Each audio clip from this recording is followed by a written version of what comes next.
तर मित्र हो, लोक बहुतेक वेळा अचानक बदलत नाहीत, तर ते हळूहळू हळूहळू बदलत असतात.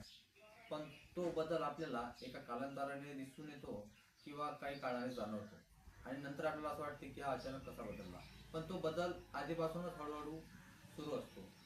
तर या बदलामागे काय कारणं असतात, मानसशास्त्र आपल्याला काय सांगतं, तर यामागील काही कारणे आहेत ते आपण जाणून घेऊया. पहिलं कारण आहे गरज बदलते. आपल्याला दिसतात लोक बदलतात कारण त्याचं पहिलं कारण आहे गरज बदलते. समजा आज एखाद्या व्यक्तीला आपली गरज आहे, आपण त्याला पैसे देत आहोत, काही वस्तू देत आहोत किंवा इत्यादी.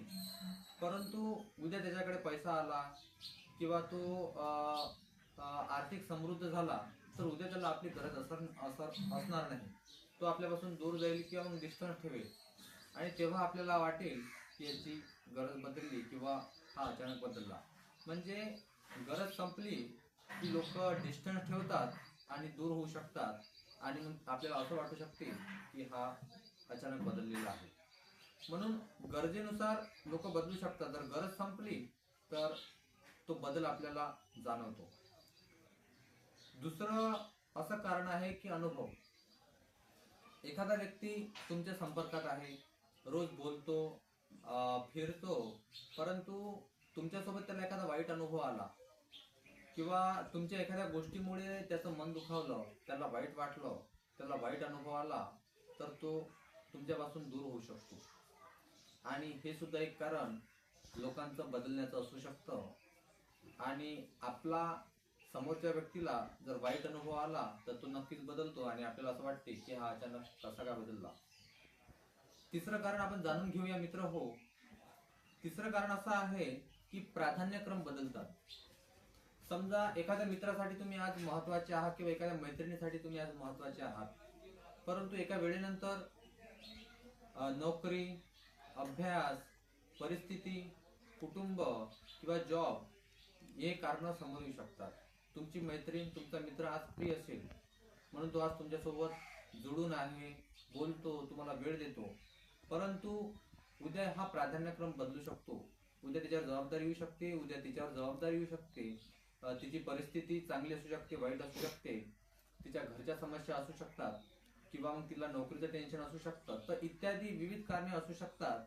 म्हणजे हा प्राधान्यक्रम बदलतो. त्यामुळे आज वेळ देणारी व्यक्ती उद्या आपल्याला वेळ देत नाही आणि त्यामुळे आपल्याला वाटतं की ती अचानक बदलली. चौथं कारण असं आहे खरा स्वभाव. म्हणजे खरा स्वभाव समोर येतो.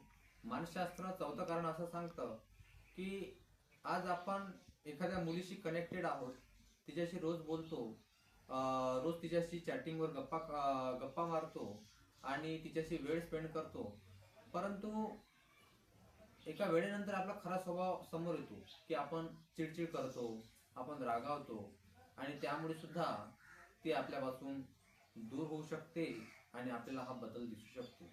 कारण सुरुवातीला आपण इम्प्रेस करण्याचा प्रयत्न करतो, आपली छाप पाडण्याचा प्रयत्न करतो, त्यामुळे समोरील व्यक्तीला आपण इम्प्रेस करतो.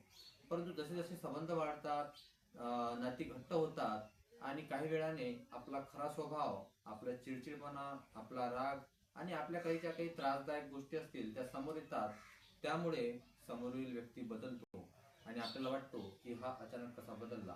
तर मित्र हो, मानसशास्त्र असे 4 कारण सांगतं, तर तुम्ही ते कारण लक्षात घ्या.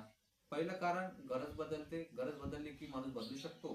दुसरं कारण अनुभव, की एखाद्या दुखवणाऱ्या अनुभवामुळे समोरील व्यक्ती बदलू शकते. तिसरं कारण प्राधान्यक्रम बदलतात, म्हणजे घरची जबाबदारी, परिस्थिती, नोकरी, कुटुंब आपल्याला सोडून या गोष्टीला प्राधान्य जेव्हा येते तेव्हा ती व्यक्ती बदलू शकते.